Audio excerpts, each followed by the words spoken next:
We have a panel coming up, so I'd welcome on stage Nathan, who is going to lead and make sure that this panel is well organized.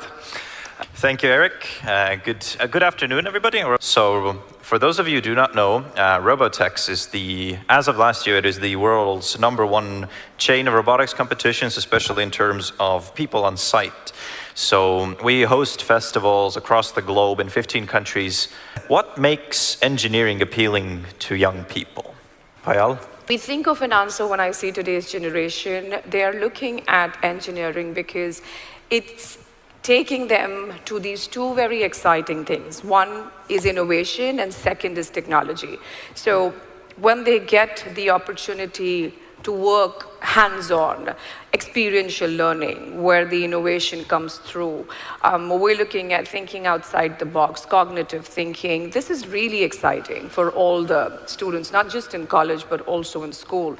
And when we look at what Robotex is doing, looking at nurturing talent right from the nascent years, which is the school education years. And this is what makes it really appealing to them, wherein we've built a trajectory that says, hey, here's your experiential learning.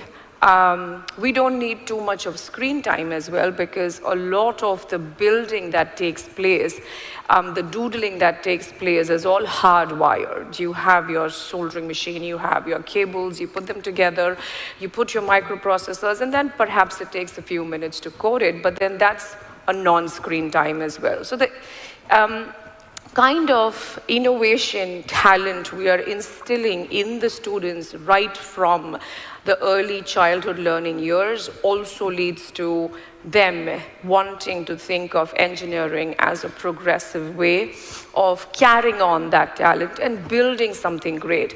So yeah, that's my take on it. Thank you. Thank you. That is an excellent answer.